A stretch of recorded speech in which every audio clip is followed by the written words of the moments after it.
अध्याय में अक्षर ब्रह्म योग का वर्णन है। ओम एकाक्षरम ब्रह्म व्याहरन् माम अनुस्मरन् यह प्रयाति यजन्तेहं सयाति परमां गतिम्।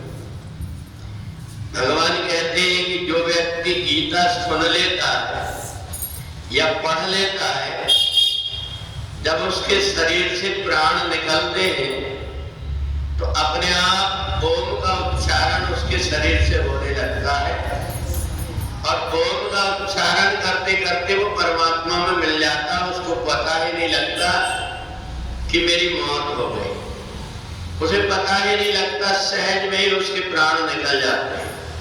तो इसलिए भगवान कहते हैं धीरे धीरे करके अभ्यास करके जो व्यक्ति गीता को सुनने लगता है या पढ़ने लगता है, उसके हृदय के अंदर अपने आप वृंदावन बन जाता है और भगवान श्री कृष्ण उसमें निवास करने लगते हैं।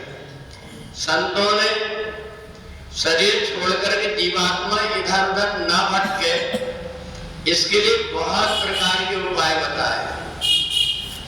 सुखमनी में भी जो बताया गया कि जो व्यक्ति अच्छे कर्म करता है उसको संसार में भटकना नहीं पड़ता, वो सीधा परमात्मा के धाम को चला जाता है और गुरु उसको रास्ता बता देता है। जहां तहां इधर उधर भटकता भी है तो हाथ पकड़ करके परमात्मा तक पहुंचा देते। तो इसलिए परमात्मा इतना दयालु है, उसने हमें जो मनुष्य शरीर दिया, हमें परमात्मा से मिलने के साधन भी बता दिया है।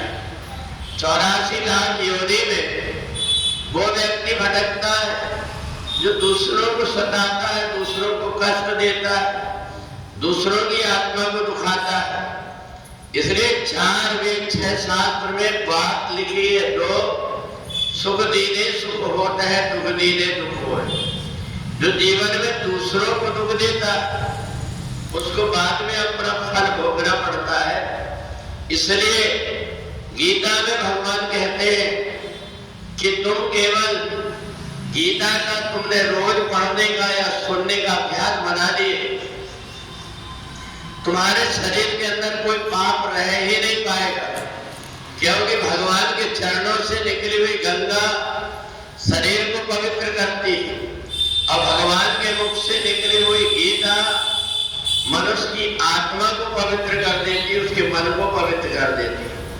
तो इसलिए अक्षर ब्रह्म योग में भगवान ने कहा वो व्यक्ति जो संसार में 84 लाख जन्मों में भटकते रहता है, समझ लो कि उसने मनुष्य शरीर का सदुपयोग नहीं किया और मनुष्य शरीर प्राप्त करके 84 लाख जन्मों से हट करके अपने परम धाम में चला जाता है। उसने मनुष्य शरीर प्राप्त करके कुछ कर लिया। तो इसलिए एक मौका देते भगवान को मनुष्य शरीर में कि यहाँ आकर के मनुष्य देवता जैसे कर्म करके और परमात्मा को प्राप्त कर लेता है। यदि उसने इस जन्म में अच्छे कर्म नहीं किया तो वे कई जन्मों तक उसको भटकना पड़ता है। इसलिए मनुष्य शरीर एक ऐसा है जहां जाकर के जीवात्मा आवागमन से मुक्त हो जाता है। और इसलिए जो व्यक्ति शरीर छोड़ करके परमात्मा में मिलते हैं उसको कहते हैं उसकी मुक्ति हो गई।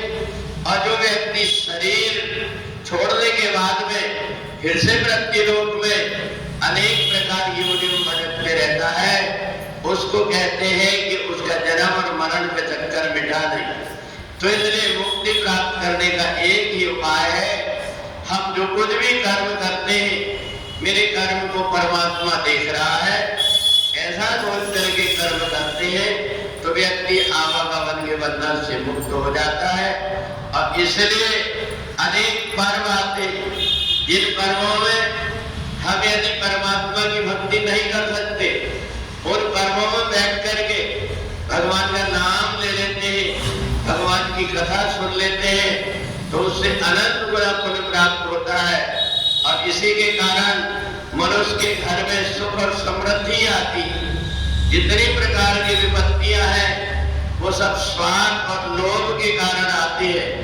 परंतु जो व्यक्ति परिवार में ये सब परमात्मा के लिए ऐसा सोच करके उनके साथ में अच्छा व्यवहार करता है, उसको अंतिम समय में इधर उधर भटकना नहीं पड़ता। अपने आप उसके शरीर से ओम का उच्चारण होने लगता है और वो परमात्मा में जाकर के मिल जाता है। बोले वृंदावन बिहारी लाल